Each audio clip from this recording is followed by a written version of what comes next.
Far beneath the surface of the ocean, life does not hurry. It drifts, long before trees stood on land, before bones hardened, before eyes opened, or brains learned to decide. A different kind of animal was already alive in the sea. They are called Cnidarians. Their body plan emerged more than 500 million years ago, formed in an ocean that could not yet support complexity. No skeleton, no brain, no blood, just soft tissue, simple organization, and time. While most life rose, diversified, and vanished, this design remained. Cnidarians survived every major extinction the planet has experienced, including the event that erased most life on Earth. As oceans changed chemistry, as temperatures rose and fell, as entire ecosystems collapsed, they continued to drift through the water, unchanged in all the ways that mattered. They have no central brain to command them. Instead, signals move through nerve nets spread across their bodies, slower than thought, but difficult to break. Damage does not end them easily. Control does not depend on a single point of failure. From shallow reefs to the deepest open ocean, this ancient design still fills space, often unnoticed, yet profoundly successful. But how could a body so simple endure when complex life disappeared? What kind of survival does not rely on speed, strength, or intelligence? How does life persist without a brain to guide it? And what does this ancient endurance reveal about the real rules that shape life on Earth? Tonight, we are drifting into the mysterious world of Cnidarians. But before we begin, I would love to know where in the world you're listening from and what the time is there. It is always fascinating to think of these stories being heard across so many different skies. And if these gentle journeys into deep time bring you a sense of calm, please do consider leaving a like and subscribing to the channel. Now, take a slow breath, let your shoulders loosen, and let's begin. The earliest oceans did not feel like places meant to last. Water was warm, reactive, and restless, carrying dissolved metals, volcanic gases, and minerals, still learning how to settle. Chemistry shifted constantly. Tides mixed layers that today would remain separate, and even the idea of stability was brief. In these young seas, complexity offered no shelter. Anything rigid cracked, anything intricate failed when conditions tipped without warning. Survival belonged to forms that could yield, adapt, and continue without protest. Life that endured these conditions did not build itself around strength or permanence. Instead, it assembled bodies that remained flexible, systems that could function even as their surroundings changed hour by hour. Soft tissues tolerated chemical swings that would corrode harder materials. Simple organization reduced the number of points where failure could occur. When water chemistry grew harsh or oxygen fluctuated, these early bodies bent rather than shattered, continuing their quiet persistence while more elaborate experiments disappeared. In a world where nutrients arrived unpredictably and energy was scarce, excess complexity carried a cost. There was no advantage to maintaining rigid skeletons or specialized organs when chemistry could undo them overnight. Soft-bodied forms required less material, less energy, and less precision to grow. Their internal arrangements were forgiving, allowing function even when conditions were imperfect. What they lacked in speed or strength, they replaced with endurance, an ability to continue existing while the ocean reinvented itself again and again. Predation, as it would later be known, had not yet sharpened its teeth. There were no fast hunters, no coordinated pursuits, no need for rapid decision-making. Threats came instead from the environment itself, from sudden chemical pulses, from collapsing oxygen levels, from heat and pressure pushing in unpredictable directions.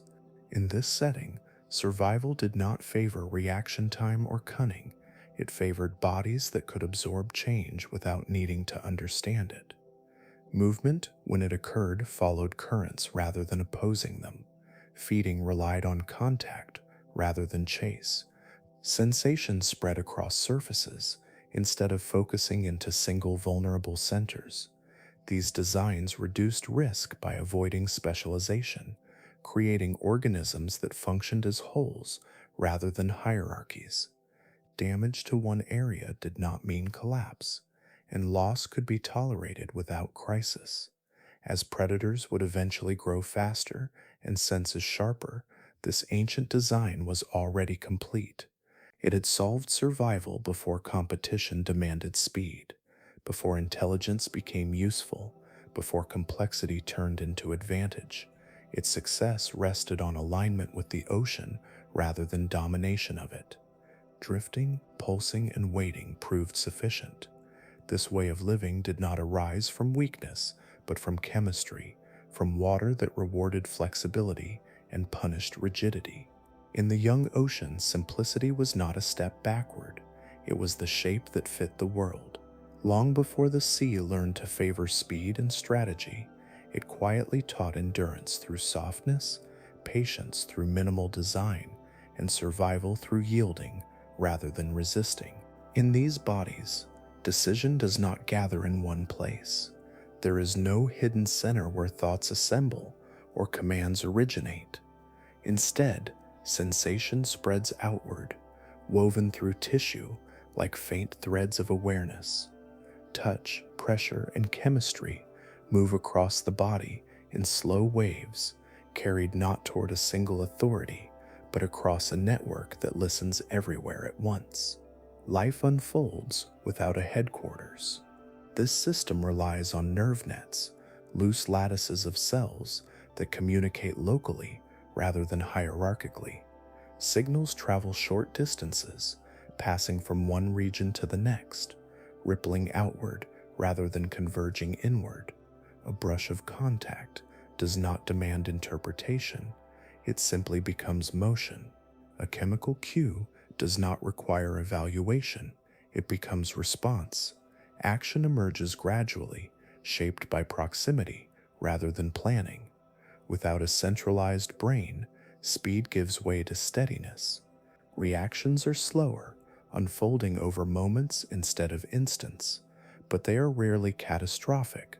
There is no single point whose failure silences the entire body.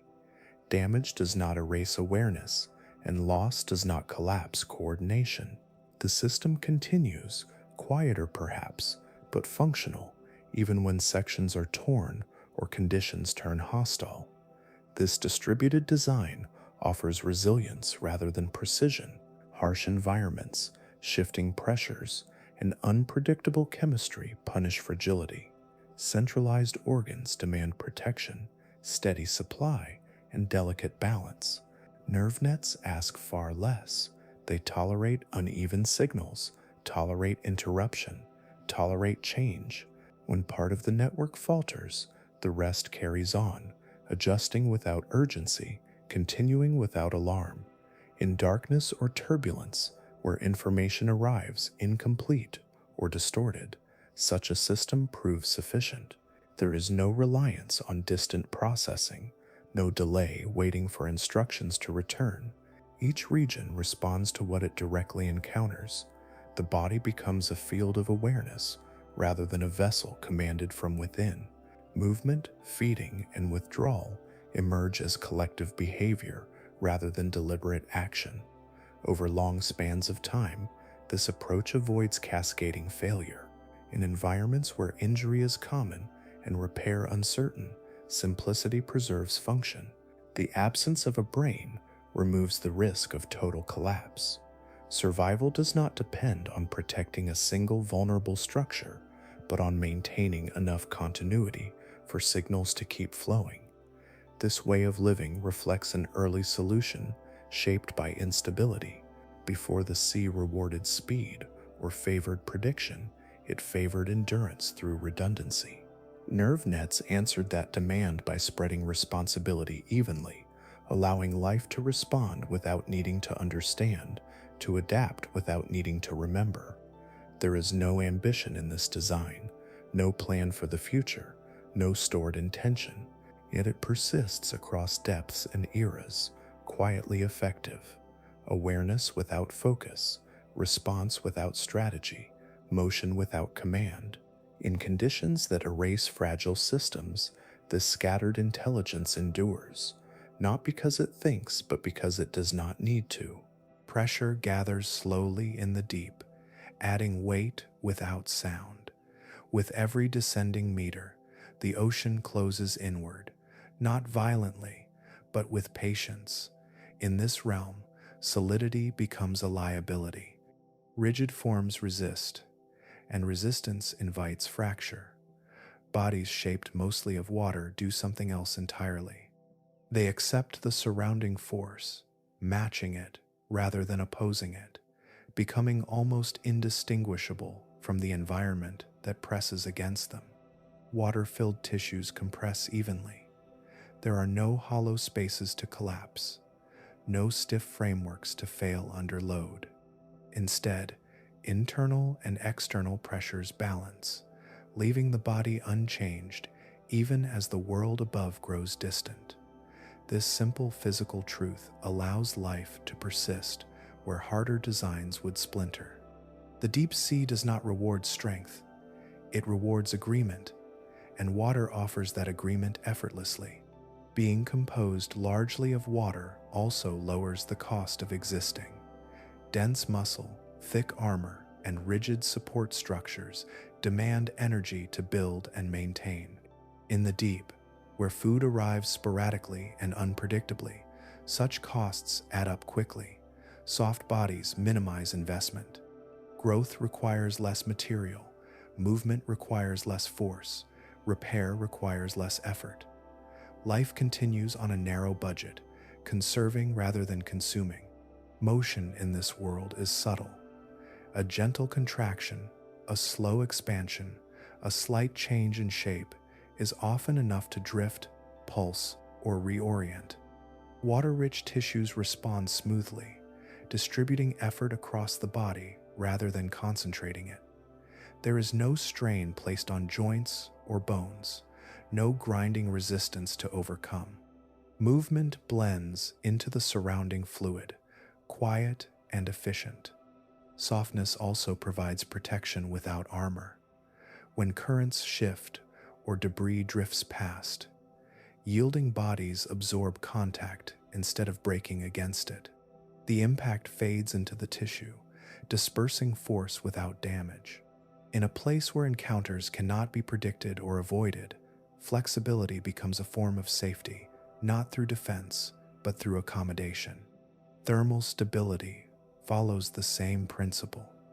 Water buffers temperature change, slowing the effects of cold that dominate the depths. Biological processes proceed unhurried, reactions unfolding at a pace that matches the environment. There is no urgency to generate heat or escape chill. Metabolism settles into a steady rhythm, sustained rather than strained. Over vast stretches of time, this design proves its value.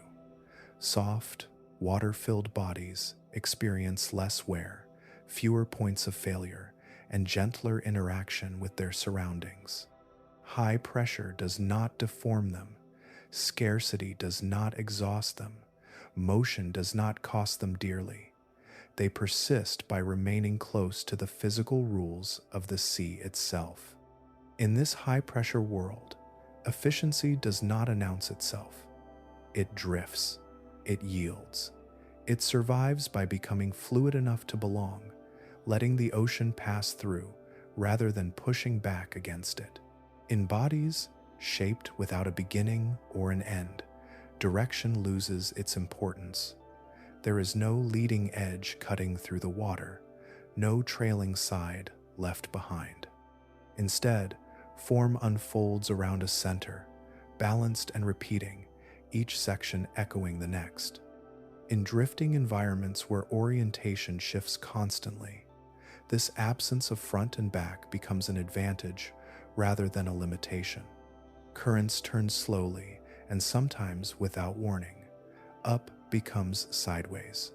Forward dissolves into suspension. A body that depends on facing the right way risks delay, correction, and confusion. Radial symmetry removes that problem entirely. Wherever the water carries it, the body is already aligned. Feeding surfaces, sensory tissues, and defensive structures remain evenly distributed, prepared to interact with the world from any angle. Awareness in such a form does not narrow into a single viewpoint. Sensation radiates outward, detecting contact, chemicals, and movement across an entire circumference. There is no need to pivot or turn toward a stimulus. Information arrives simultaneously from all directions, allowing response without repositioning. In darkness or open water, where reference points fade, this constant readiness replaces aim with presence. This design suits a life that neither chases nor flees with urgency. Drifting organisms do not pursue targets across distance. They meet what arrives. Radial symmetry ensures that meeting happens smoothly. A passing particle, a brushing current, a subtle change in chemistry encounters receptive surfaces, no matter where it approaches. Function remains evenly distributed, reducing dependence on precise alignment. Over time, this symmetry reduces strain and complexity. Growth occurs outward, layer by layer, maintaining balance without the need for reorganization. Injury to one region does not compromise the whole, as remaining segments continue performing identical roles. The body remains stable through loss and repair, preserving function without specialization. In environments shaped by slow movement and long spans, such consistency matters. Radial forms endure fluctuations in orientation without needing correction. They do not waste energy maintaining posture or direction. They simply exist within the flow, responding locally, adjusting quietly, never needing to decide which way is forward. Across hundreds of millions of years, this shape has proven reliable. Oceans changed chemistry, temperature, and depth, yet the geometry remained effective. Long before ecosystems favored speed or centralized control, radial symmetry matched the conditions of an unsettled sea. Even as new life forms evolved greater complexity, this older solution continued to function, unchanged because it did not require improvement. Persistence here is not the result of dominance, but of fit. Radial symmetry aligns body and environment so closely that adaptation becomes unnecessary. The ocean turns, shifts, and drifts, and the shape responds by being ready everywhere at once. In that quiet agreement between form and flow, time passes without urgency, carrying this ancient geometry forward, unbroken and sufficient. At a scale too small to notice at first, tension waits. Along soft surfaces, tiny capsules sit primed, each one holding a coiled thread under pressure, sealed and ready. Nothing moves until contact arrives. When it does, release is instant, faster than muscle, faster than intention. Chemistry takes over where speed is unnecessary. These stinging cells, ancient in origin, operate as both mouth and shield. They do not rely on pursuit or strength. Instead, they transform touch into action. A passing organism brushes against the surface, and the response is automatic. Threads eject, toxins flow, and contact becomes capture or deterrence within a fraction of a moment. Feeding and defense merge into a single mechanism, efficient and decisive. In early oceans, this approach solved a problem that movement could not. Bodies without speed or complex coordination could not chase prey or flee danger. Chemical weapons closed that gap. Toxins did the work that muscles could not, immobilizing smaller organisms and discouraging larger ones. Energy expenditure remained low, while effectiveness stayed high. Survival no longer depended on reacting first, only on being touched. These stinging cells required little change to succeed. They did not demand new body plans or complicated control systems. Once established, they worked wherever soft tissue met surrounding water. The same mechanism functioned in shallow light and deep darkness, in calm conditions and shifting currents. Chemical consistency replaced behavioral precision, allowing the system to persist across environments. As more life emerged, these weapons quietly reshaped interactions. Small, drifting animals became food, not through pursuit, but through chance encounter. Larger organisms learned avoidance, shaping movement patterns and habitats over time. The ocean's early food webs grew around these invisible boundaries, structured by where contact meant harm and where it did not. Predation slowed, encounters became cautious. Chemistry set the rules long before speed entered the equation. This innovation favored patience. Rather than searching, these organisms waited. Rather than chasing, they remained present. Stinging cells turned stillness into strategy, allowing survival without vigilance or foresight. The environment delivered opportunities, and the weapon responded when needed, never early, never late. Over hundreds of millions of years, refinement replaced reinvention. Toxins diversified, sensitivity adjusted, placement shifted across surfaces, yet the core concept remained unchanged. A simple trigger, a chemical payload, and a release mechanism that required no thought. In oceans where energy was scarce and uncertainty constant, this design endured. It asked little, offered much, and integrated seamlessly into soft bodies, shaped for yielding rather than resisting. Long before predators raced or planned, chemistry had already claimed its place as a quiet force, shaping who fed, who avoided, and who continued drifting through time, armed not with speed, but with contact itself. Movement here does not announce itself through effort. There is no sudden acceleration, no sustained push against the water. Instead, shape changes gently, expanding and relaxing in cycles that resemble breathing more than motion. The body contracts, then releases, and the surrounding water responds by carrying it forward. Progress happens quietly, measured not in distance covered but in alignment with what already moves. These slow pulses rely on simple layers of tissue rather than defined muscles. Fibers tighten together, then soften, creating subtle pressure differences that nudge the body along. Each contraction is small, but repetition builds continuity. The water does most of the work, receiving the motion and translating it into drift. Energy is spent sparingly, spread across time rather than consumed in bursts. In environments where visibility is low and threats appear without warning, speed can create danger. Fast movement draws attention. Swimming demands commitment, locking the body into a direction that may suddenly become unsafe. Drifting avoids both problems.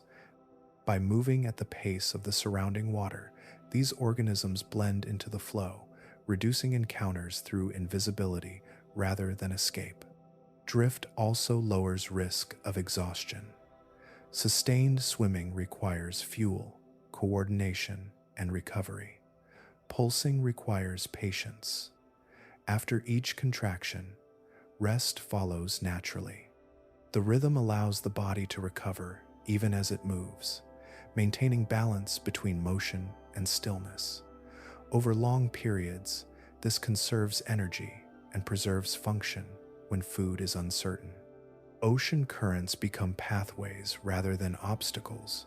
Instead of resisting them, bodies yield, allowing larger forces to determine direction and speed. Movement becomes cooperative. The organism contributes a gentle rhythm, and the ocean responds with transport. Together, they create motion without strain. Where currents slow, pulsing sustains position. Where currents strengthen, drift carries life farther than any muscle could manage alone. This approach reduces physical stress. There is no constant tension pulling against water, no rigid posture held for long durations. Tissue relaxes between movements, maintaining softness that matches surrounding pressure. Even in turbulence, yielding motion disperses force, preventing damage that rigid swimming might invite. Over time, this rhythm shapes behavior itself. Life settles into a pattern that neither rushes nor stops entirely. Pulsing continues when necessary and fades when currents suffice. Direction changes without decision, guided by water rather than intent. The body exists within motion rather than creating it. In this way, movement becomes part of the environment's tempo. The ocean breathes through tides and currents, and these bodies echo that breathing in miniature. Progress follows patience. Survival follows harmony. Through slow pulses and cooperative drift, life moves without striving, carried forward by the same forces that shaped it, remaining present within them rather than pushing beyond. Far below the reach of sunlight, darkness settles into permanence. There are no horizons here, no gradual fading of color, only absence layered upon absence. Yet within this stillness, light appears, not as brightness, but as a whisper. Small pulses emerge and fade, soft enough to feel private, contained within the body that produces them. This light does not exist to be seen from afar. It is not meant to announce presence or claim space. In the deep sea, glowing serves quieter purposes. Chemical reactions within tissues release photons with careful restraint, producing glows that hover close to the body. The energy cost is low, the output controlled.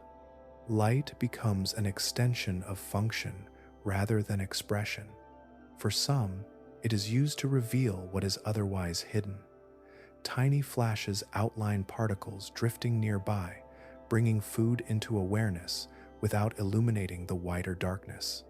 For others, glow breaks up silhouette, blending body and background until edges dissolve.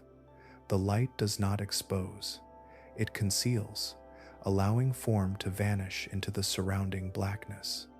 In a place where being seen can mean becoming consumed, subtle illumination offers protection. Communication also takes place through restraint. Brief pulses, steady glimmers, or slow waves of light convey presence without urgency. These signals do not travel far. They are meant for those already near, those moving at the same slow pace through the same layers of water. The message is simple and local, existing only long enough to be useful before darkness returns. This use of light favors control over intensity. There is no need for brilliance where eyes are adapted to scarcity. Gentle emission preserves mystery. It offers just enough information to guide action without altering the environment. The surrounding water remains unchanged, uninterrupted by glare or shadow. Light becomes part of the deep, not a disruption of it. Bioluminescence also aligns with the broader pattern of efficiency seen throughout these forms of life. It relies on chemistry rather than structure, on reactions that require no complex organs. The light emerges from softness, from tissues already adapted to pressure and scarcity. Like drifting and pulsing, glowing requires cooperation with surroundings rather than mastery over them. In total darkness, this faint illumination carries a sense of steadiness. There is no suddenness in its appearance. It grows, holds briefly, then fades, returning the world to black without resistance. The transition feels natural, as though light itself is another drifting presence, passing through rather than staying. Over immense spans of time, this gentle use of light has endured. It has never needed to grow stronger or more elaborate. It functions within limits, offering just enough to serve survival without excess. In a world defined by absence, these soft glows persist as small, reliable tools, shaping interaction without altering the calm that surrounds them. What appears at first to be a single drifting form sometimes reveals itself slowly as something else entirely. Edges repeat, structures echo. Movement ripples across a length that feels coordinated but not centralized. The body does not behave like one organism making decisions, but like many small lives agreeing on a shared rhythm. In these colonies, individuality softens. What looks unified is often an assembly of genetically identical units, each one performing a limited role. Some are built to feed, extending delicate structures into the water. Others focus on reproduction, quietly preparing the next generation. Still, others handle motion or structure, maintaining shape and balance as currents pass through. No single part oversees the rest, yet together they function as a whole. This division of labor emerges without command. There is no brain assigning tasks, no center directing effort. Instead, position and form determine purpose. Where a unit forms along the body defines what it becomes. Growth patterns create order automatically, like crystals assembling from simple rules. Coordination arises through proximity and chemistry, not instruction. Signals travel locally, passing from one unit to the next, aligning timing without hierarchy. When one segment feeds, others adjust. When one contracts, the movement spreads. The collective responds as a system, even though no part understands the system itself. Reliability replaces awareness. Continuity replaces control. Such organization offers resilience. Damage to one section does not end the life of the whole. Lost units can be replaced. Functions redistribute naturally. The colony continues, altered but intact, its identity tied not to a single body, but to the pattern that persists. Survival belongs to the arrangement rather than the individual component. In drifting environments, this structure proves effective. A larger form presents more feeding surface without requiring faster movement. A longer body interacts with more water, increasing chance encounters with food. Yet energy demands remain low because each unit remains simple. Growth scales gently, adding pieces rather than complexity. Over time, the boundary between one and many becomes less clear. Is the colony an organism or a community moving together? The question loses importance within the system itself. What matters is function. The collective feeds, moves, and reproduces as though it were singular, even though it is composed of countless small lives sharing a purpose they do not perceive. This blurred identity has endured across deep time. As oceans changed and competitors arose, colonies persisted, adapting by rearrangement rather than reinvention. Their strength lay not in speed, intelligence, or dominance, but in cooperation written directly into form. In the quiet movement of these collectives, life demonstrates another way to exist. Not alone, not directed, not unified by thought, but by structure. Many bodies, one pattern. Many lives, one motion. Continuity held together by repetition and shared chemistry, drifting forward as a living agreement rather than a single self. Some lives do not move forward in a straight unfolding.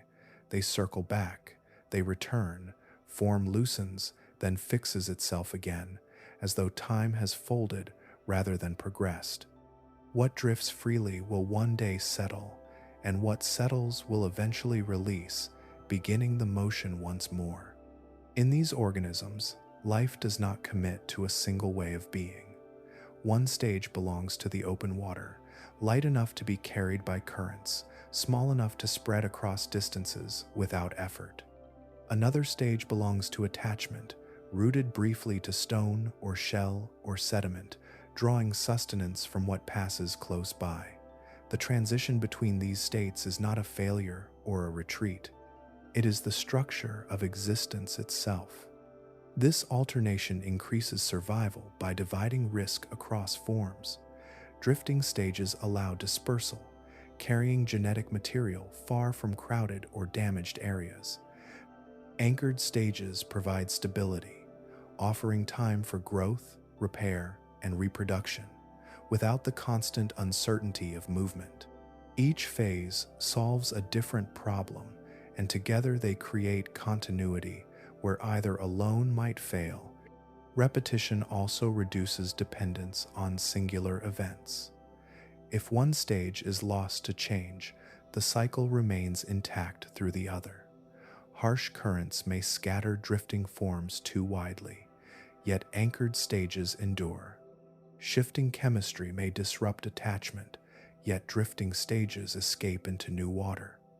Survival does not rest on timing perfectly, it rests on returning again. Growth unfolds with familiarity rather than urgency. The body does not rush toward permanence. It allows transformation when conditions align, then releases when they do not. Change is expected, built into biology rather than resisted. Through this, life avoids dead ends. It never fully commits to one solution. Time within this cycle feels different. There is no clear beginning or end, only phases repeating with slight variation. Each return carries echoes of previous ones, shaped by environment but not erased by it. The organism does not age toward a single conclusion. It moves through patterns that reset form without resetting existence. Energy use follows this rhythm. Periods of movement alternate with stillness. Expenditure balances with recovery. Scarcity does not demand collapse, only waiting. Abundance does not demand speed, only readiness. The cycle absorbs fluctuation without breaking. Over deep spans, this looping design has endured oceans that warmed, cooled, deepened, and receded. While linear lives vanished under pressure or chance, these cyclical forms persisted, always able to begin again without beginning anew. Their success lies not in progress, but in return. In a world where permanence is rare, repetition becomes a strategy. Life continues not by escaping time, but by moving through it in circles, drifting, settling, releasing, repeating. The ocean changes, but the pattern holds, turning survival into a rhythm that never quite ends. Not all movement in the ocean comes from bodies in motion. Some lives unfold in place, anchored to a single point, while the world moves endlessly around them. Currents pass, tides rise and fall, particles drift by in quiet abundance. In this constant flow, stillness becomes a deliberate position rather than an absence of action. Sea anemones and corals commit to location early and remain there, shaping their existence around what the water delivers. Once attached, they do not pursue food or escape threats through movement. Instead, they transform the passing ocean into opportunity. Every current becomes a conveyor, carrying nourishment, information, and change directly to them. Waiting, in this context, is not passive, it is precise. Tentacles extend and relax in measured patterns, sensitive to touch and chemistry. Feeding structures remain open, receptive, ready without strain. When food arrives, capture is immediate and efficient. When it does not, energy use remains low. There is no wasted effort searching, no risk taken through pursuit. This strategy favors environments where motion is guaranteed. The ocean never stops moving. Even in apparent calm, water shifts, mixes, and circulates. Anchored bodies rely on this certainty. Rather than matching speed or endurance with roaming predators, they allow the environment to do the work. Movement exists everywhere, even if the organism does not move at all. Patience also reduces exposure. Chasing demands visibility and speed, both of which increase risk. Waiting blends into the background. Anchored forms become part of the landscape, familiar shapes that predators learn to avoid or overlook. Stillness becomes camouflage, reinforced over time through repetition. Growth proceeds slowly but steadily. Energy captured from passing food supports gradual expansion, layer by layer, without urgency.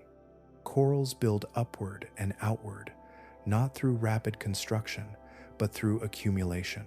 Each addition strengthens the structure without altering its fundamental stillness. Over time, these patient builders reshape entire regions, creating spaces where other life gathers. This approach tolerates long intervals of scarcity. When currents thin or conditions shift, anchored lives endure. Stored energy carries them through lean periods.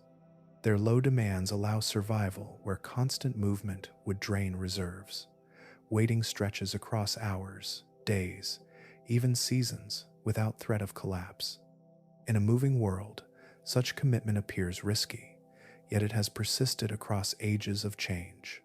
Anchored lives have outlasted many faster strategies, surviving shifts in climate, chemistry, and competition.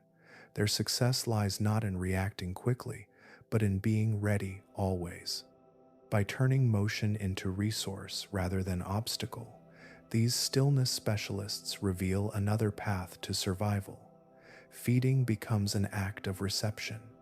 Defense becomes familiarity. Life continues not by chasing what might be gained, but by trusting that the ocean will eventually deliver what is needed, passing endlessly by. Stone does not always begin as stone.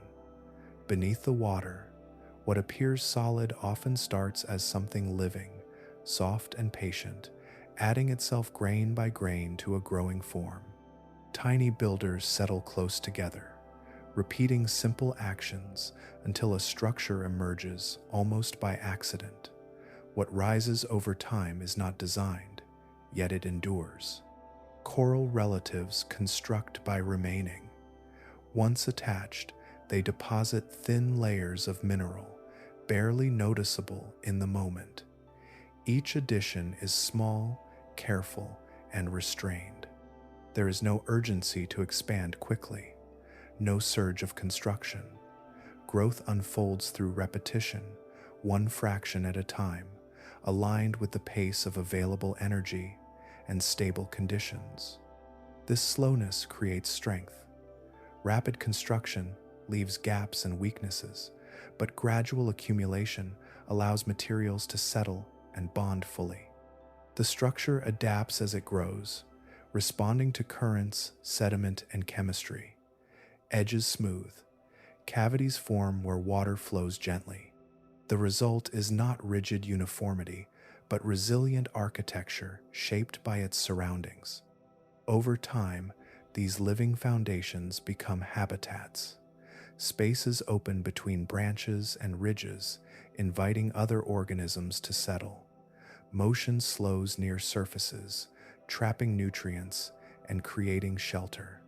What began as individual lives merges into a collective presence, altering water movement and light without conscious intent.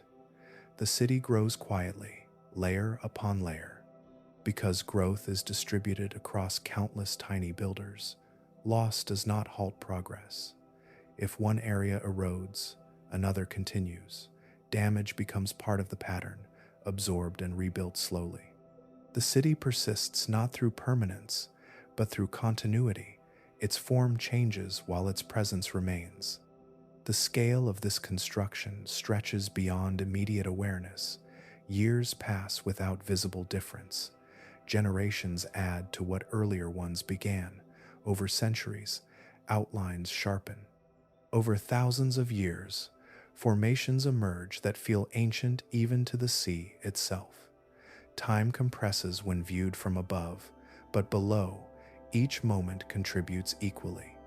This deep time building stabilizes entire regions, structures buffer waves, slow currents, and anchor ecosystems. They create reliable spaces in an otherwise shifting world. Other life forms come and go, yet the framework remains, holding memory within stone that was once living tissue. Nothing here rushes. The builders do not aim to finish. There is no final form waiting to be achieved. Growth continues as long as conditions allow, and pauses when they do not. Progress follows opportunity rather than desire. Beneath the sea, cities rise without sound, without plan, without witnesses. They are shaped by patience and persistence, by lives content to add one small piece at a time. In the quiet accumulation of these structures, the ocean records its own history, written slowly in living stone. Hunger in the deep does not arrive suddenly. It settles slowly, stretching across days and weeks, sometimes longer, thinning the world without ever fully emptying it. Food drifts down in fragments, unpredictable and sparse, never enough to support urgency. In this setting, life persists not by overcoming scarcity, but by matching it. Low metabolism forms the center of this balance. Bodily processes slow, reducing the constant demand for fuel. Reactions unfold at a measured pace. Growth pauses when resources fade and resumes when they return. There is no panic built into the system, no cascade of failure when meals are missed. Time expands, allowing survival to continue without consumption. Energy conservation shapes every aspect of existence. Movement remains limited. Tissues stay soft and forgiving, reducing maintenance costs. Chemical processes favor efficiency over speed, extracting as much value as possible from each encounter. A small intake sustains long spans, not because the energy is abundant, but because expenditure remains restrained. In these depths, strength offers little advantage. Power requires fuel, and fuel is uncertain. Vast muscles, thick armor, and constant activity drain reserves quickly. Efficiency, by contrast, allows life to function within limits. Bodies invest only what they can recover, maintaining equilibrium rather than growth. Survival becomes an act of accounting rather than conquest. This philosophy governs feeding itself. When food appears, it is captured cleanly and used fully. Excess is stored or released slowly over time. Waste remains minimal. There is no expectation of abundance, only readiness for opportunity. Each feeding event carries the weight of many future moments, stretched carefully across quiet intervals. Low metabolism also buffers against environmental change. When conditions shift suddenly, slow systems absorb the impact gently. There is no sharp spike in demand, no immediate collapse.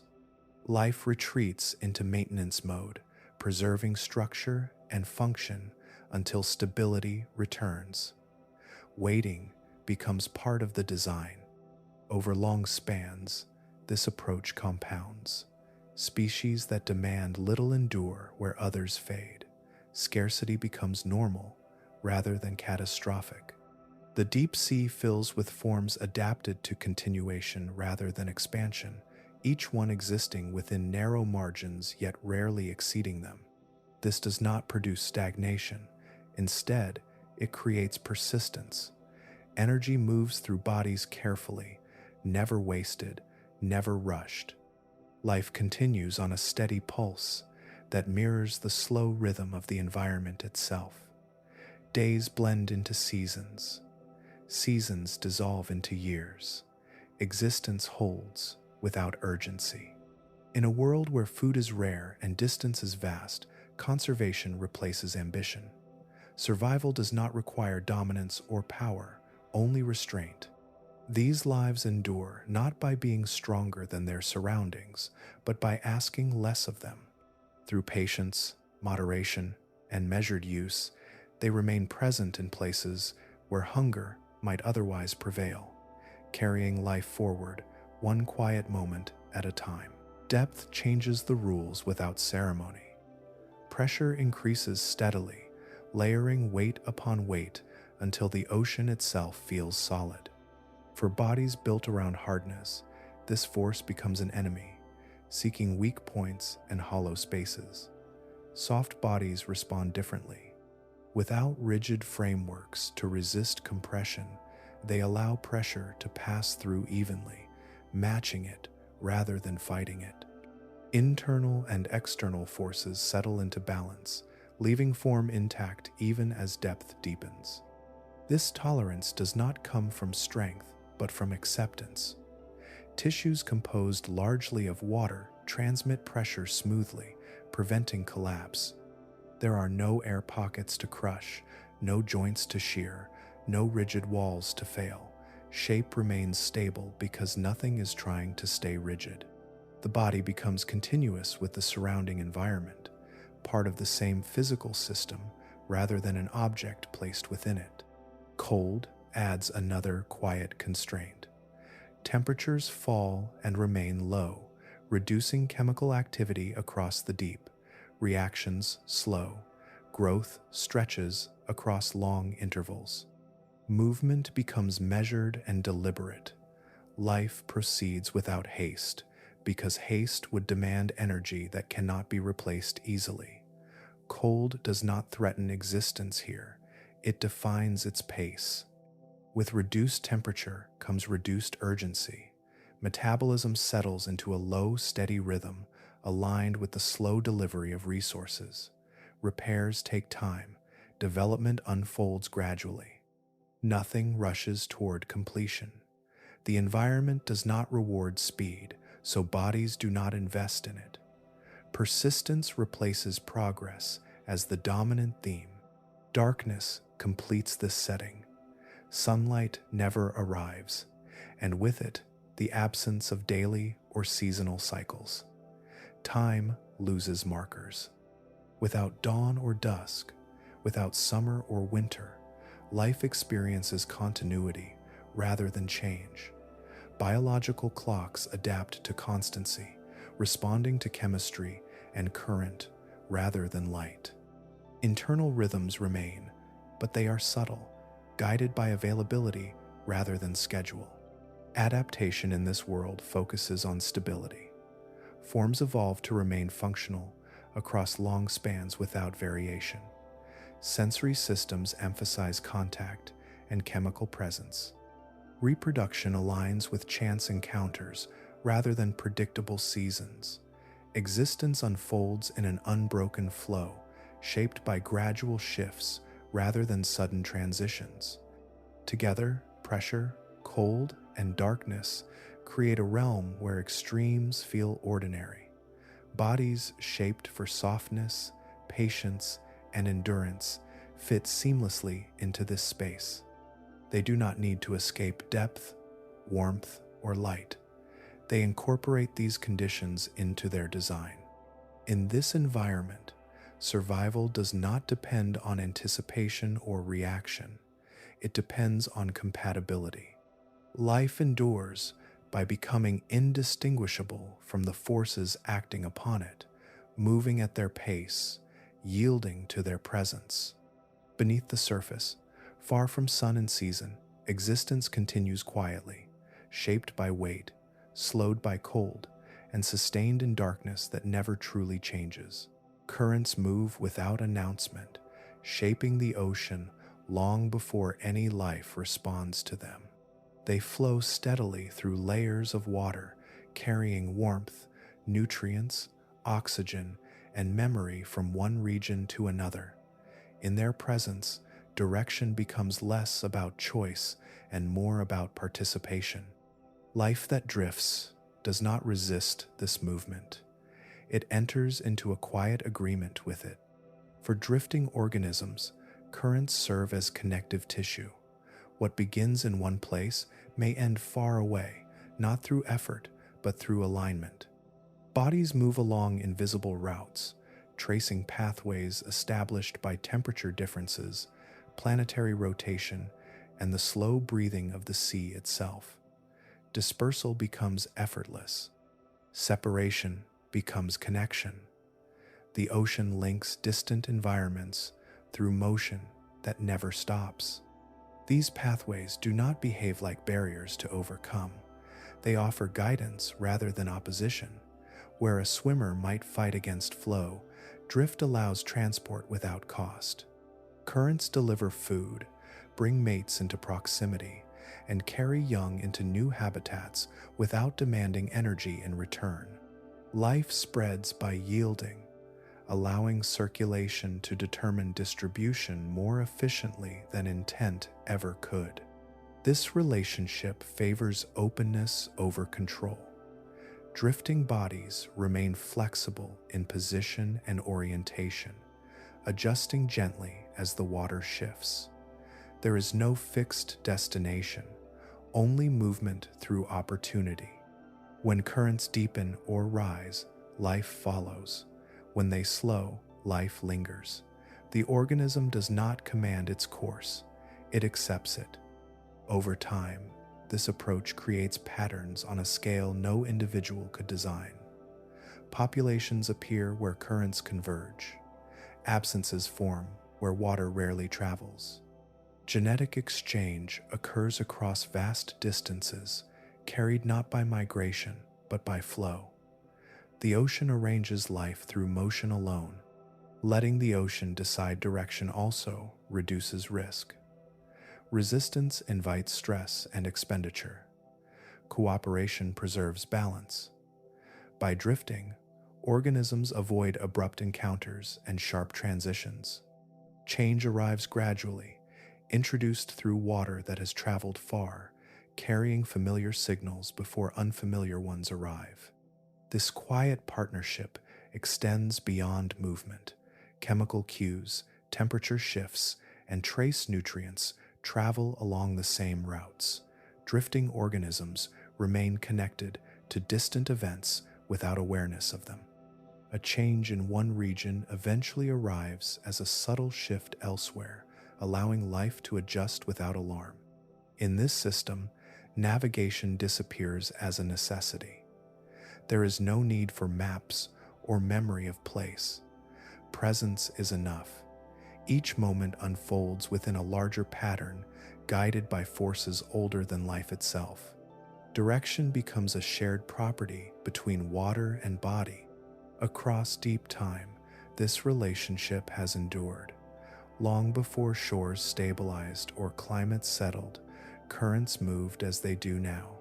Life that learned to trust them found continuity without effort.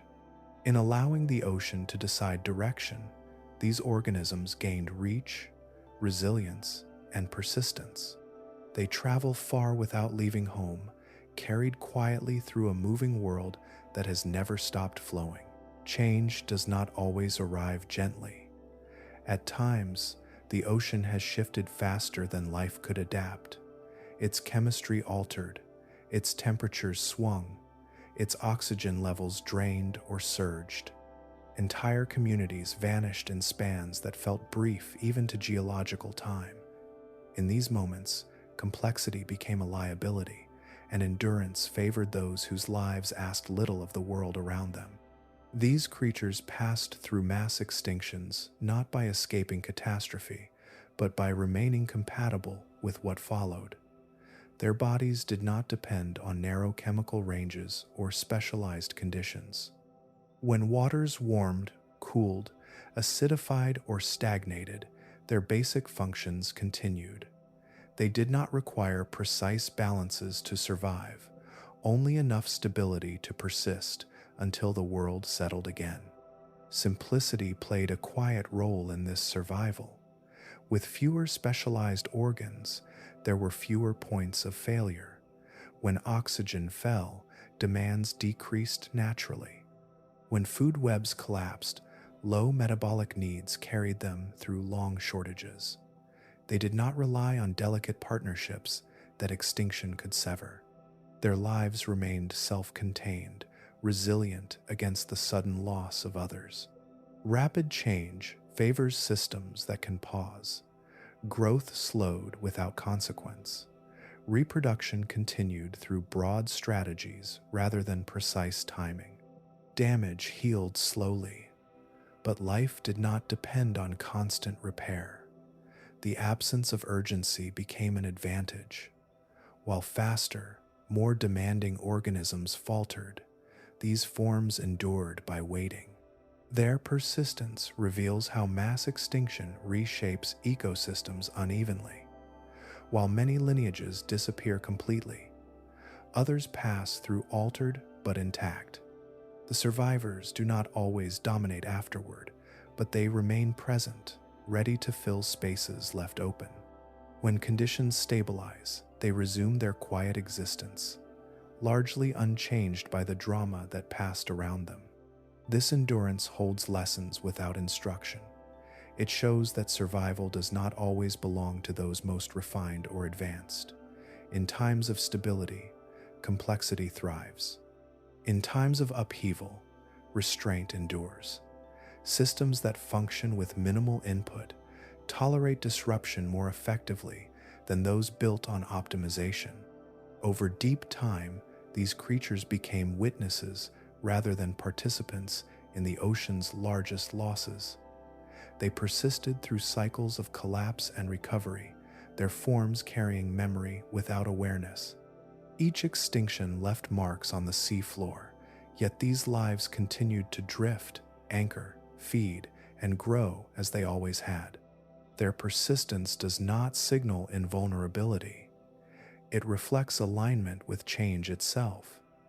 By existing close to fundamental physical rules, they remain adaptable without adaptation. They do not outrun disaster. They outlast it. When the ocean changed, these creatures endured not by resisting transformation, but by allowing it to pass through them. In their continued presence lies a quiet record of survival, written not in dominance or progress, but in the steady ability to remain when almost everything else was gone. Information in the deep does not arrive through images. It comes as pressure changes, chemical traces, and subtle disturbances passing through water. For bodies adapted to this world, awareness does not focus inward or forward. It spreads outward, dissolving the boundary between sensing and being. Touch becomes the primary language. The slightest contact carries meaning, a passing current, drifting food, an approaching presence. Sensitive tissues register deformation instantly, translating movement into response without delay. There is no need to locate the source precisely. The body responds where contact occurs, making reaction local rather than centralized. Chemical detection adds another layer. Dissolved substances move freely through water, leaving trails that linger long after their source has passed. These cues signal food, danger, and change in the surrounding environment. Detection does not rely on specialized organs alone. Sensory cells distributed across surfaces absorb information continuously, allowing the body to remain informed without active searching. Vibration travels even farther. Low-frequency movements ripple through water, carrying signals of distant motion. These waves reach soft tissues easily, transmitting information without resistance. The body feels approach before contact, change before arrival. Awareness emerges gradually, shaped by patterns rather than instant alerts. In this setting, sight offers little advantage. Light rarely penetrates, and when it does, it fades quickly into darkness. Visual systems demand energy, protection, and maintenance, all for information that may never arrive. Instead of investing in eyes, these organisms invest in responsiveness. What matters is not seeing what is far away, but sensing what is near and relevant. Awareness spreads across the entire body rather than concentrating in a single location. There is no fixed viewpoint. Each region gathers information independently, responding to its immediate surroundings.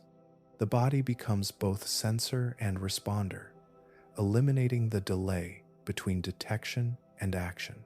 This distributed awareness increases reliability. Damage to one area does not silence perception elsewhere. Loss does not collapse sensation.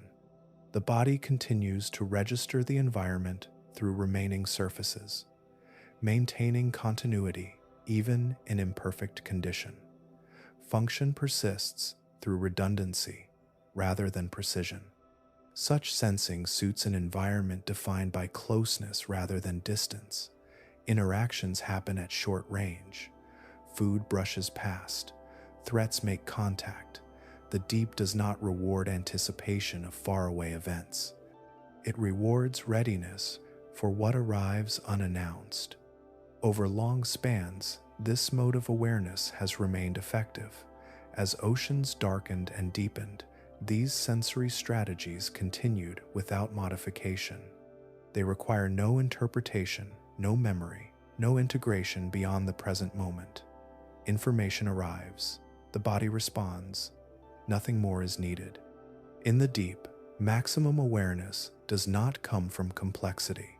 It comes from openness. By spreading perception across the body, life remains in constant, quiet contact with its surroundings. Nothing is watched. Everything is felt. Growth here does not follow a schedule. It unfolds without markers, without milestones that signal arrival or decline. Bodies expand gradually, maintaining form while adding substance, as though time itself has loosened its grip. Nothing in their biology insists on finishing quickly or ending at all. Some of these species show no clear boundary between youth and age. Cells continue dividing. Tissues repair without losing fidelity. Wear does not accumulate in predictable ways. Rather than progressing toward deterioration, the body remains in a steady state, capable of renewal whenever conditions allow. Aging, as it appears elsewhere, becomes difficult to identify. This absence of senescence aligns with a life lived under stable pressures. When environment changes little, there is no advantage to rushing through stages. Survival does not depend on speed, competition, or constant reproduction. Longevity becomes a side effect of restraint.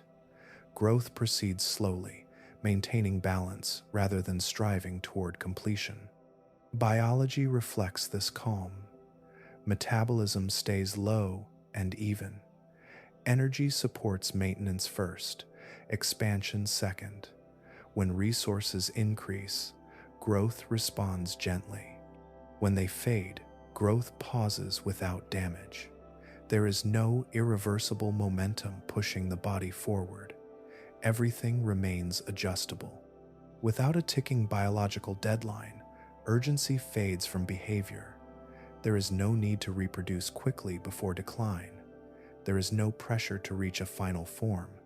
Life continues in a state of readiness rather than preparation for loss. Stability allows time to stretch, becoming a medium rather than a constraint. This changes how existence unfolds. Time is not experienced as a narrowing path.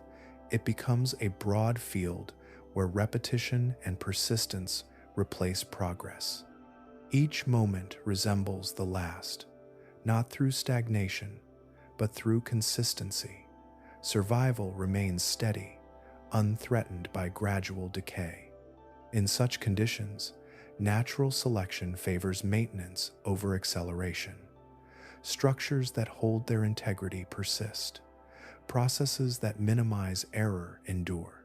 Complexity that increases vulnerability is not required. The body stays simple, flexible, and capable of repair, remaining much as it has always been. Across generations, this pattern compounds. Individuals live long lives without dramatic transformation.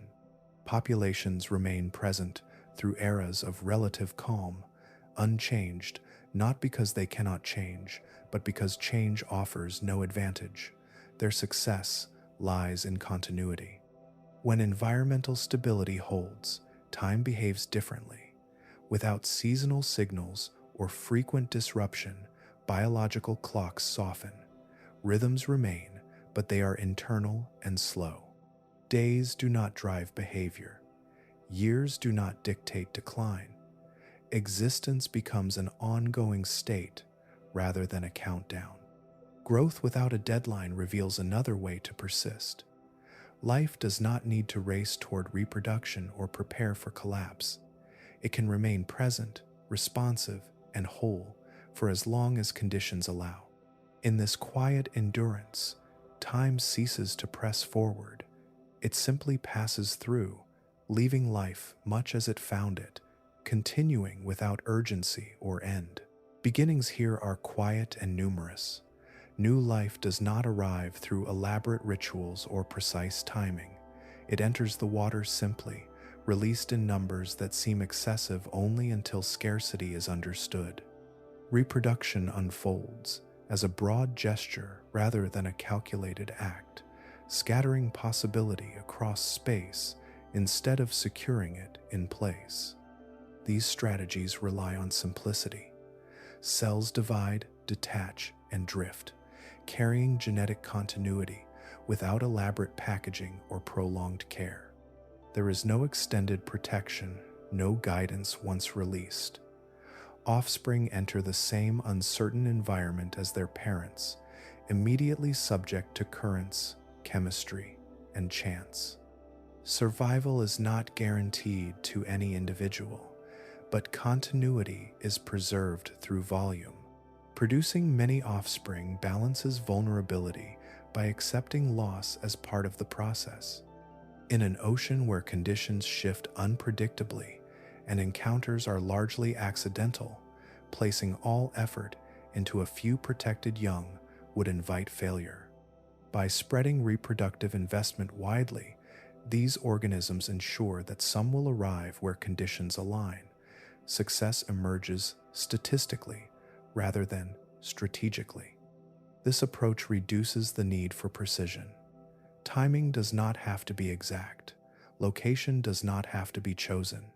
Reproduction can occur whenever resources allow, without waiting for ideal circumstances. The environment performs the sorting afterward, filtering outcomes through current, depth, and availability. Life continues not because it plans well, but because it tries often. Currents play a central role in this future. Once released, offspring travel along the same pathways that connect distant regions of the sea. Some are carried far from their origin, settling where space is open and competition low. Others remain nearby, reinforcing existing populations. Movement distributes genetic material beyond the reach of stationary lives, linking separated habitats without deliberate migration. Chance governs what follows. Many will vanish without trace, consumed or starved before settling. A few will encounter the exact combination of conditions needed to continue. This imbalance is not wasteful within the system, it is the system. Energy invested upfront replaces energy spent on care and correction later. Simple reproduction also aligns with low metabolic demands. Creating small, uncomplicated offspring requires fewer resources than sustaining complex development. The parent continues existing with minimal disruption, maintaining stability rather than sacrificing itself for future generations. Continuity does not depend on dramatic effort, only on repetition over time. Across long spans, this method has endured because it scales effortlessly. As populations grow, so does reproductive output. As space opens, it fills naturally. There is no bottleneck requiring coordination or innovation. The ocean itself becomes the organizing force, shaping outcomes through movement and condition rather than intent. In this way, the future remains open. It is not directed or protected, but released. Chance and currents decide which lines persist, which fade, and where life appears next. Through simplicity and scale, reproduction continues quietly, trusting the water to carry possibility forward, distributing life not by design, but by flow. Drifting does not mean absence of movement. It means surrendering movement to something larger. Bodies remain present, awake to contact and change, while motion unfolds around them. Stillness exists within flow, and flow passes through stillness without conflict. The contrast is subtle, not dramatic, like breathing that continues whether noticed or not. In this way of living, motion carries no urgency. There is no push toward destination, no effort to arrive. The body drifts, pauses, turns gently, then drifts again, guided by forces that do not demand cooperation but reward it. Stillness becomes part of motion rather than its opposite. The organism remains calm while the world shifts endlessly around it. Drifting reduces risk by removing resistance. Speed creates encounters. Direction invites collision. When a body moves slowly and yields easily, it becomes less visible, less disruptive, less likely to attract attention. Threats pass by without engagement.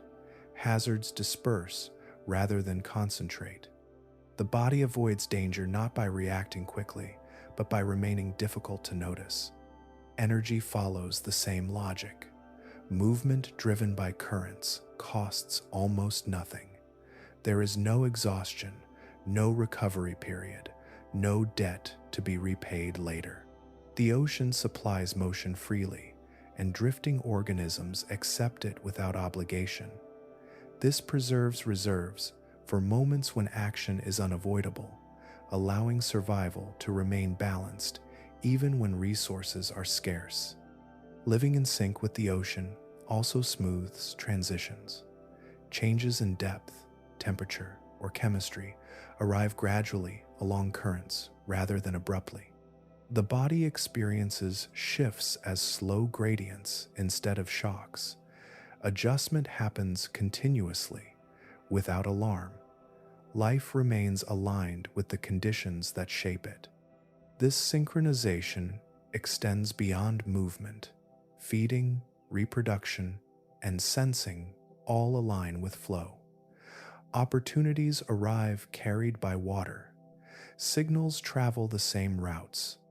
Even separation and reunion depend on circulation rather than pursuit. The ocean becomes an active participant in existence, shaping outcomes through motion alone. Such a life does not seek control. It relies on consistency rather than command. By yielding direction, drifting organisms gain stability. They avoid extremes of force and strain.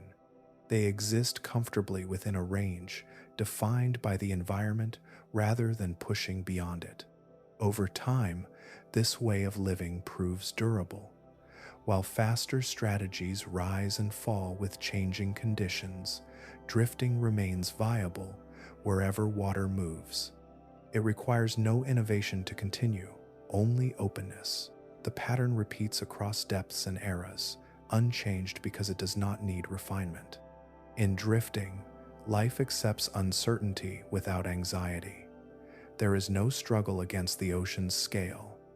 Motion and stillness merge into a single rhythm that carries existence forward quietly. By living in sync, rather than opposition, these organisms endure. They travel far without striving, remain present without anchoring, and survive not through conquest, but through agreement with the endless movement that surrounds them. Depth offers distance, not simply from light or surface, but from competition itself. As the ocean descends, numbers thin, energy fades, encounters become rare.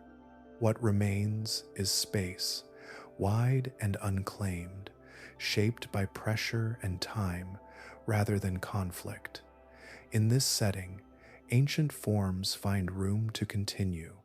These body plans thrive in the deep because little there demands reinvention. Few predators pursue actively. Few rivals compete aggressively for the same resources. Complexity loses its advantage where speed and strength matter less than persistence. Ancient designs remain effective because nothing has forced them to change. Reduced competition alters survival entirely. Where crowded ecosystems reward specialization and escalation, the deep rewards tolerance. Organisms that require little, move gently, and accept scarcity pass through long spans without challenge. They do not need to outperform others. They only need to remain present. Darkness contributes to this refuge by limiting visibility and interaction. Without light, elaborate displays and visual signaling lose meaning. Strategies based on appearance fade.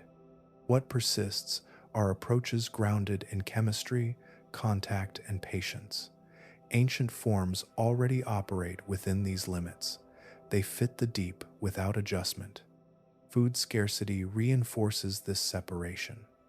Only those adapted to long intervals without feeding endure. This filters out demanding metabolisms and favors restraint. Ancient body plans, built around efficiency and low cost, continue where others cannot. Their survival does not rely on abundance, only on time. Over millions of years, the deep sea has preserved these strategies with little interference. While surface ecosystems reshaped themselves repeatedly through climate shifts and extinctions, the deep changed more slowly. Conditions stabilized long enough for early solutions to persist untouched. What lives there now often resembles what lived there long before. In this way, the deep sea functions as a museum, not frozen, but gently maintained. Early life strategies remain active exhibits, not replicas. Drifting forms, soft bodies, simple systems continue to operate as they always have, responding to the same fundamental forces. This preservation is not accidental. It results from isolation and moderation. Extremes exist, but they remain consistent. There are no sudden seasons, no abrupt influxes of competition. Change arrives slowly, giving ancient designs time to accommodate without transformation. The refuge offered by the deep is quiet. It does not protect through barriers or shelter, but through absence, fewer encounters, fewer demands, fewer reasons to change. Life that already fits the rules remains unchallenged. Through this, the deep sea holds memory without intention. It carries forward ways of living shaped by early oceans, maintaining them through eras of upheaval elsewhere. Ancient body plans persist not as relics, but as participants in a stable world that still favors them. In the darkness, survival belongs to those who ask least of their surroundings. The deep offers exactly that environment, wide, patient, and enduring. Within it, early solutions continue, sheltered not by walls, but by time itself. Complexity often wears the appearance of progress. Layers accumulate, systems specialize, structures multiply, and from the surface it can seem as though advancement moves in only one direction. Yet beneath that assumption, another truth persists. Some lives remain simple, not because they failed to change, but because change was never required. Simplicity does not signal inadequacy. It reflects alignment. These organisms function within their environments with minimal adjustment, responding directly to physical conditions rather than abstract challenges. Their bodies do exactly what is needed and little more. Nothing is missing. Nothing is excessive. Each component exists because it continues to serve a purpose that has not expired. In biology, intelligence is often framed as foresight, planning, or problem-solving. But there is another form of effectiveness that operates without thought. Systems that respond automatically, reliably, and locally can outperform those that require interpretation and delay. Distributed awareness, chemical responsiveness, and structural tolerance allow life to function without centralized control. Success emerges through reaction rather than strategy. This reframes what it means to thrive. Speed and cognition dominate environments filled with competition and constant change. In stable or extreme settings, those traits lose relevance. What matters instead is durability, efficiency, and the ability to persist without strain. Simple designs excel here because they present fewer vulnerabilities. With fewer moving parts, there are fewer ways to fail. Survival measured this way unfolds over deep time. Many complex forms appear briefly in the fossil record, rising quickly and disappearing just as fast. Simpler lineages persist, spanning hundreds of millions of years with little alteration. Their continued presence speaks quietly but clearly. They work. This endurance challenges common narratives of progress. Biology does not move toward complexity as an endpoint. It explores possibility. Some paths lead toward specialization and intelligence. Others circle back toward restraint and stability. Neither is inherently superior. Each succeeds where conditions favor it. Simplicity also allows flexibility without redesign. When environments shift, systems that demand precision struggle to adjust. Simple systems absorb change through tolerance. They do not need new instructions to continue. They maintain function across wider ranges of temperature, pressure, and chemistry. Persistence becomes less about innovation and more about compatibility. Viewed this way, these organisms are not remnants of an unfinished experiment. They are complete solutions to enduring conditions. Their success lies in refusal to escalate, in choosing balance over expansion, continuation over conquest. They exist comfortably within the boundaries set by the ocean, rather than testing how far those boundaries can be pushed.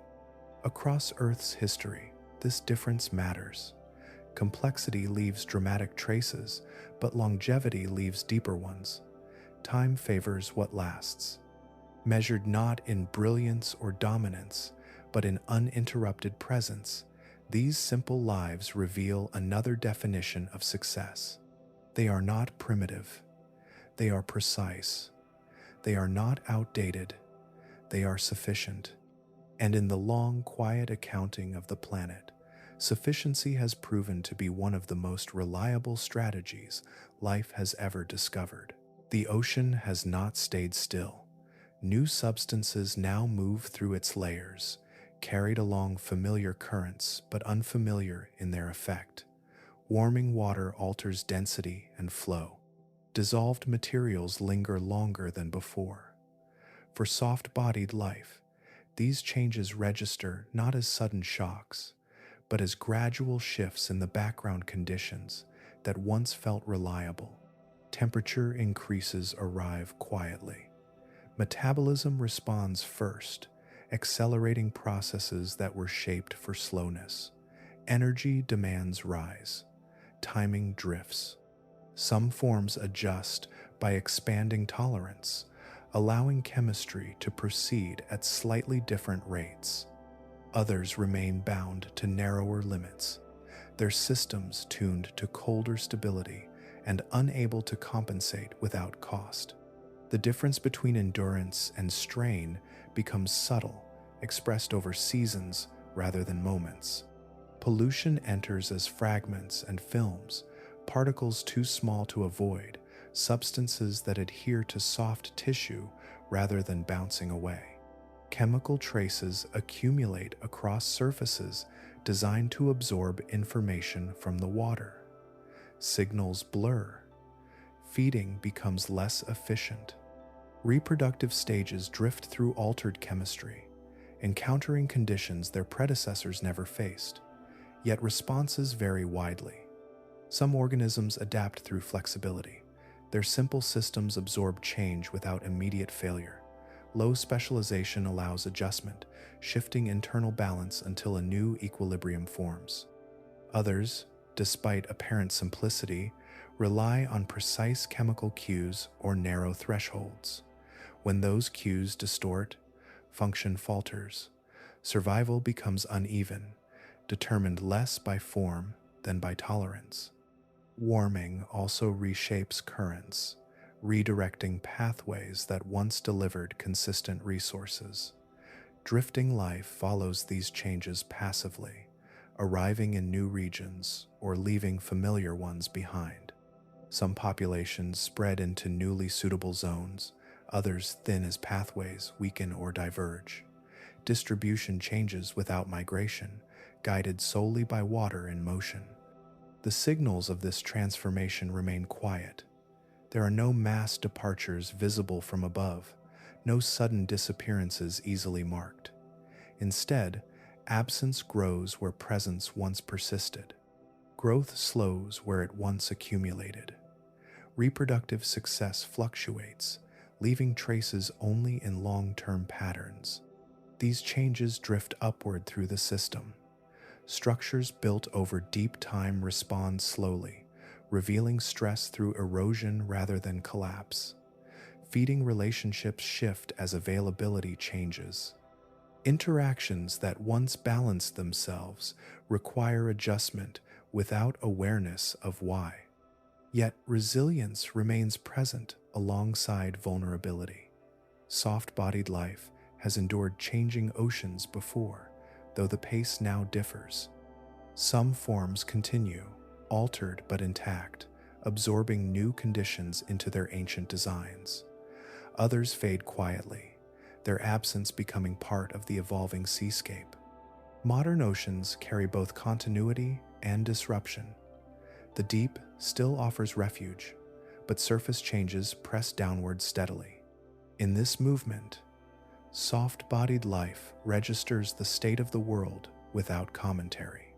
Its responses drift with the currents, signaling transformation not through spectacle, but through subtle shifts that accumulate, tracing the ocean's changing story, one quiet adjustment at a time. Observation in the deep requires restraint.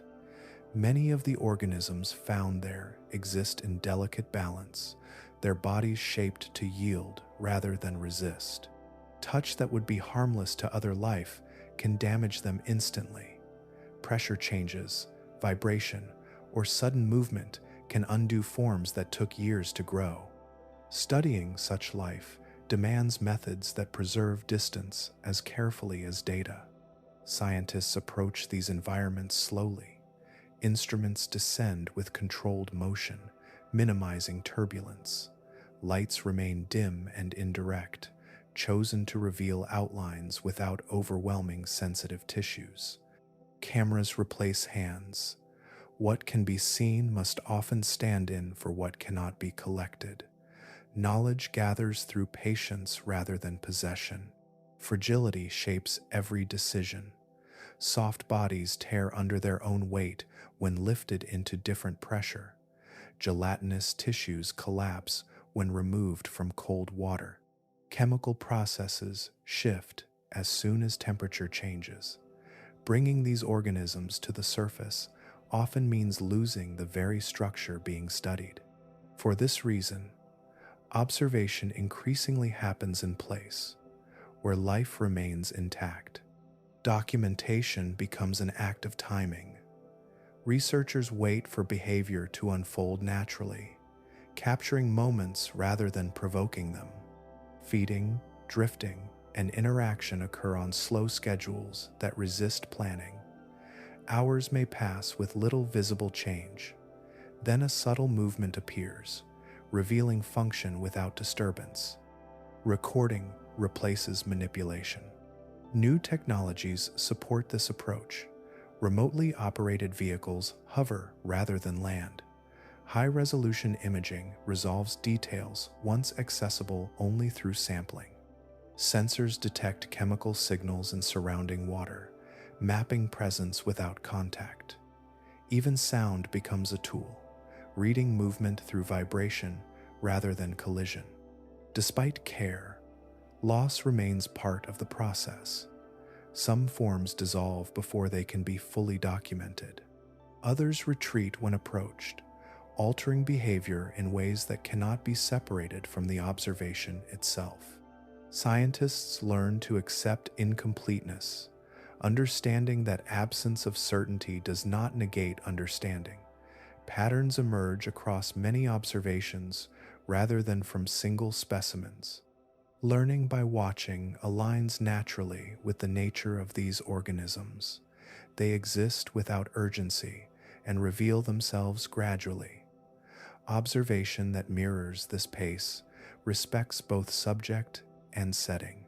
Instead of forcing answers, researchers allow insight to surface slowly, assembling understanding through repetition and variation. This method changes the relationship between observer and observed. The goal shifts from control to coexistence. Data comes from proximity rather than capture. Knowledge grows through witnessing continuity instead of interruption. The deep becomes not a collection site, but a place of encounter. Through this quiet discipline, science adapts to the fragility of what it seeks to know. Observation becomes lighter, more careful, more attuned to context. By watching without touching, researchers preserve both life and meaning. The organisms remain whole. The story they tell remains uninterrupted. Lessons do not arrive here as instructions. They emerge slowly, carried through examples rather than explanations. These lives have no voice and no intention to teach, yet their continued presence reveals patterns that cannot be ignored. They endure where others vanish, not through dominance, but through a quiet alignment with the world around them.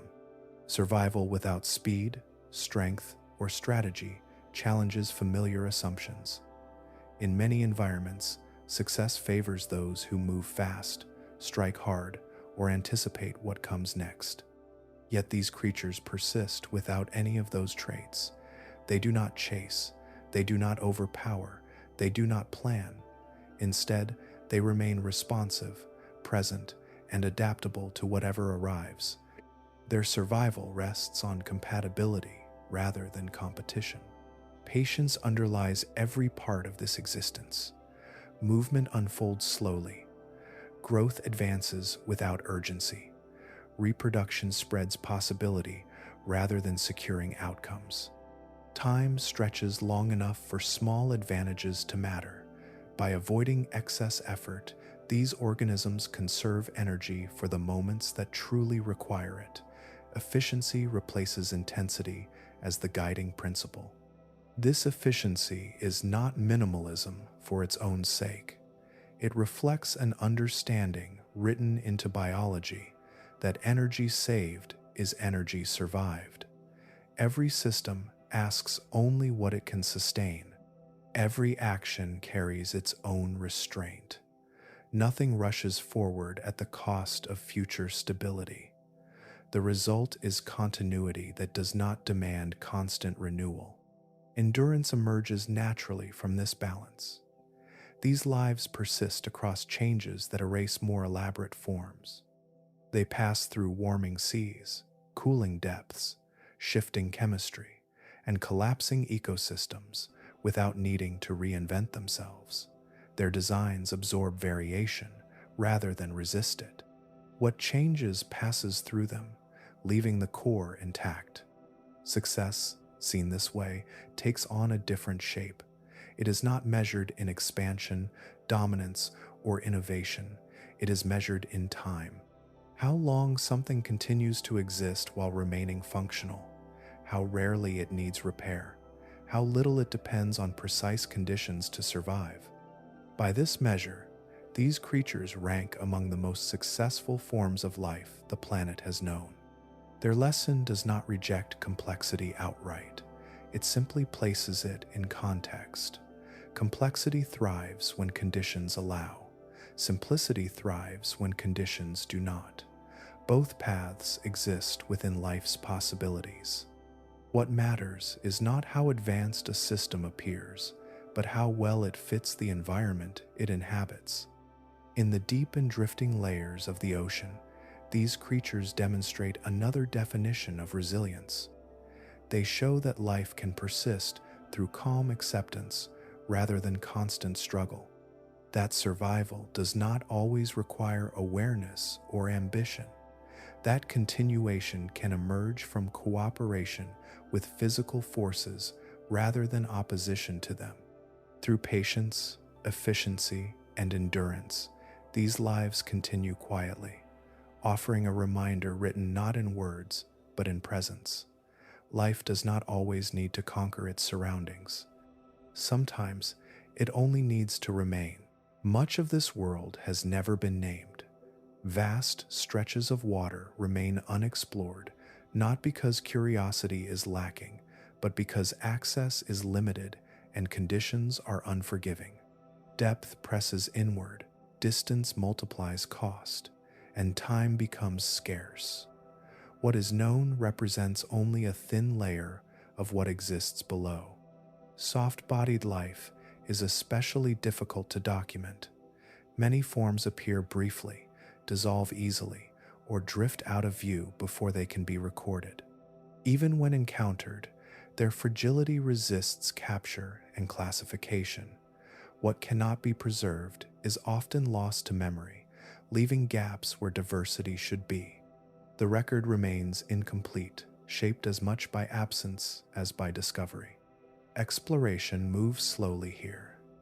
Each descent requires careful planning, specialized equipment, and narrow windows of opportunity. Vehicles hover within limited ranges. Cameras see only what enters their frame. Sensors sample small volumes of water in an ocean that stretches endlessly outward. Every expedition reveals something new, while hinting at far more that remains unseen. The deep resists mapping in the way land does. There are no clear boundaries, no stable landmarks. Life shifts with currents, appearing one moment and gone the next. Cataloging such movement challenges traditional methods of study. Populations cannot always be revisited. Species may be encountered once and never again, not because they vanished, but because the ocean moved on. This creates a science built around fragments, a single image, a short recording, a fleeting observation made under difficult conditions. Understanding grows through accumulation rather than completion. Patterns emerge gradually, inferred from repetition across time and place rather than exhaustive surveys. Limits of exploration also shape perception. What is studied most often reflects where technology can reach, not where life thrives most abundantly. Entire regions remain beyond routine access, preserving communities that operate without observation. These areas are not empty, they are simply unvisited. As a result, mystery remains embedded in the system, not as a temporary gap waiting to be filled, but as a permanent feature. The ocean does not offer full visibility, even when approached with care. Its scale ensures that unknowns persist, regardless of effort. This does not diminish what is learned. Instead, it reshapes expectation. Knowledge of the deep becomes an ongoing process rather than a completed map. Each answer reveals additional questions, not posed directly, but implied by what remains unseen. For soft-bodied life, especially, This mystery aligns with its nature. These organisms exist without permanence, dissolving into water, changing with conditions, resisting containment. Their stories unfold quietly and often without witnesses. A world still largely unseen does not signify failure of exploration. It reflects the ocean's character. Some environments can be measured and catalogued. Others remain open, fluid, and incomplete by design. In the deep, mystery is not a flaw in understanding. It is part of the landscape itself, enduring alongside the life it conceals. Long after landscapes vanish, some histories remain carried in living form. The ocean holds memory, not through monuments or layers of stone alone, but through bodies that continue patterns shaped by worlds that no longer exist. These creatures move through modern water while retaining structures refined under ancient conditions, their presence quietly bridging eras. Their forms reflect seas that behaved differently. Chemistry once shifted more dramatically. Temperatures lingered higher or colder for longer spans. Oxygen moved unevenly through depths that had not yet settled into today's circulation. Bodies adapted to those conditions, and when the oceans transformed, some designs remained compatible enough to persist without rewriting themselves. Soft tissues, radial shapes, distributed systems, and simple cycles reflect solutions formed when stability was rare. These features did not arise in response to modern environments. They were carved by vanished seas and forgotten climates, then carried forward as the planet reshaped itself. Each generation inherited this architecture without understanding its origin, continuing a lineage shaped by pressures it would never directly encounter. This continuity creates a living record. Structures that appear minimal today once answered complex challenges. What now seems passive once ensured survival during times of volatility. The persistence of these forms preserves information about past oceans, encoded not in symbols, but in anatomy. Change passed around them rather than through them. Ice ages advanced and retreated. Continents shifted. Surface ecosystems transformed repeatedly. Beneath these disruptions, ancient designs remained present, adjusting minimally while retaining their core structure. Their survival required no awareness of history. It required only that their form remained broadly compatible with what followed. In this way, life carries memory without intention. There is no recollection, no recognition of antiquity. Bodies continue functioning according to principles older than awareness itself. They respond to present conditions, using tools forged in distant pasts, unaware that those tools once answered different worlds. The ocean preserves these histories gently. Unlike land, which erodes and replaces, the deep layers accumulate without urgency. Conditions change slowly. Patterns endure.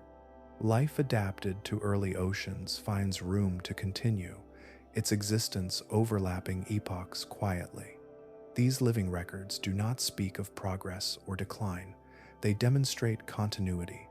Their presence reveals how life can persist by remaining close to fundamental physical rules, allowing change to pass without demanding redesign. History becomes embedded rather than remembered. Through them, ancient Earth remains active, not reconstructed, not archived, but ongoing. Vanished climates still influence living tissue. Long-gone seas continue shaping behavior and form. The past does not disappear. It drifts forward, carried softly through bodies that know nothing of the time they represent. In the ocean's memory, history does not end. It circulates, layered within living systems that persist simply by remaining. Life carries forward what once worked, holding the shape of forgotten worlds within the present moment, continuing without awareness, without comment, and without need to remember. Intelligence is often imagined as something that plans ahead, weighs options, and selects outcomes. In the ocean's older systems, intelligence takes a quieter form. It appears not as foresight, but as response. Action follows contact. Change follows pressure. Nothing predicts, yet nothing is random. These organisms operate through systems that respond rather than decide. Nerve networks distribute sensation across the body instead of funneling it toward a center. Chemical signals ripple outward when conditions shift. Muscles contract when stretched. Feeding begins when contact occurs. Every response is local, immediate, and sufficient. No single point holds authority, yet the whole remains coordinated. This form of intelligence depends on reliability, not creativity. Responses repeat because repetition works. When something brushes the body reacts. When food arrives, feeding begins. When conditions deteriorate, systems slow or retreat. The same patterns unfold again and again, producing survival without deliberation. Intelligence exists as consistency. Function continues without consciousness. There is no internal model of the environment, no awareness of self moving through space. The body and the surroundings form a single, responsive loop. Information enters through touch, chemistry, and vibration, and action follows without interpretation. This creates a form of living that is inseparable from context. In such systems, error tolerance is high. Because no single command governs behavior, failure at one point rarely spreads. Damage remains local. Response routes around disruption. This makes the system resilient rather than optimal, favoring persistence over performance. Intelligence becomes something that absorbs disturbance instead of preventing it. Time also functions differently here. Without memory or anticipation, each moment stands complete. The system responds as though every encounter is the first, and this simplicity prevents overload. There is no accumulation of past decisions to complicate the present. Behavior remains stable across changing conditions because it does not rely on stored expectation. This challenges familiar hierarchies of intelligence. Thought is not required for coordination. Planning is not required for success. Awareness is not required for effectiveness. These lives demonstrate that intelligence can emerge from interaction alone, shaped by physics, chemistry, and repetition, rather than intention. The ocean favors this approach in environments where prediction offers little advantage. Conditions shift slowly or remain constant for long spans. Opportunity arrives irregularly. In such settings, rapid reaction and low commitment outperform foresight. Systems that wait and respond remain aligned with reality rather than projections. This intelligence does not seek improvement. It does not innovate. It persists. That persistence becomes its measure. Over immense spans of time, these systems continue functioning with minimal change, adjusting only when necessary, discarding nothing that still works. Through them, intelligence appears not as a peak to be reached, but as a spectrum of viable forms. Thought is one expression among many. Response is another. In the quiet mechanics of these lives, function unfolds without awareness, and survival continues without knowing why. Time moves unevenly in the ocean. Some changes arrive suddenly. Others take ages to become noticeable. Within this shifting scale, certain ways of living remain remarkably steady. Drifting life does not rush to meet the future. It allows the future to arrive around it, adjusting only when adjustment is unavoidable. This approach gives endurance its advantage, Systems built for low energy use, flexible response, and minimal dependence on precise conditions rarely face complete failure. When resources thin, they slow. When chemistry shifts, they tolerate. When temperatures rise or fall, they adjust within broad limits. These traits do not chase progress, yet they carry life forward across eras. Such designs will likely outlast many others because they ask so little of their surroundings. They do not depend on complex food webs or constant productivity. They require no stable climate or narrow chemical balance. Their survival is grounded in compatibility rather than optimization. As long as water moves and basic chemistry holds, they remain viable. The future ocean will continue to change. Circulation patterns will rearrange. Surface influences will press deeper. Conditions once rare may become common. In this uncertainty, ancient designs retain their strength. Having formed under variable and unstable conditions, they possess tolerance rather than specialization. They respond without resistance, absorbing change rather than breaking beneath it. This does not mean all will survive unchanged. Distribution will shift. Some forms will decline while others expand. Yet the underlying strategy persists. Drifting, soft-bodied life fits naturally within a world where predictability decreases. Their existence does not rely on forecasting what comes next. It relies on being able to remain when it arrives. Continuity emerges through calm persistence.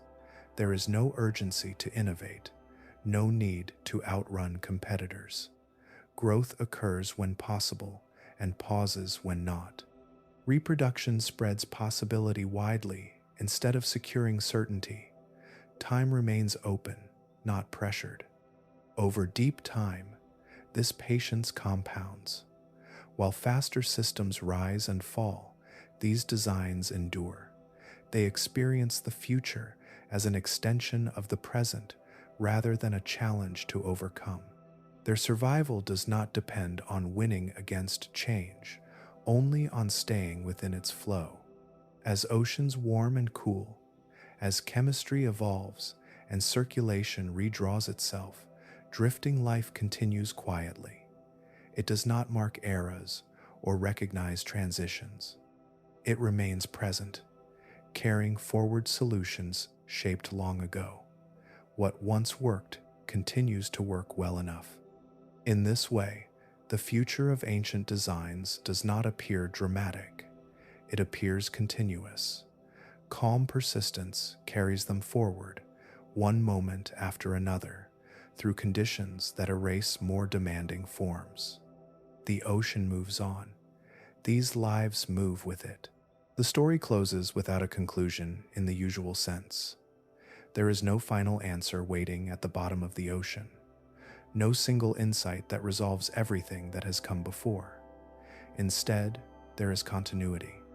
These lives remain, suspended between change and stillness, offering persistence rather than explanation. The central mystery does not disappear.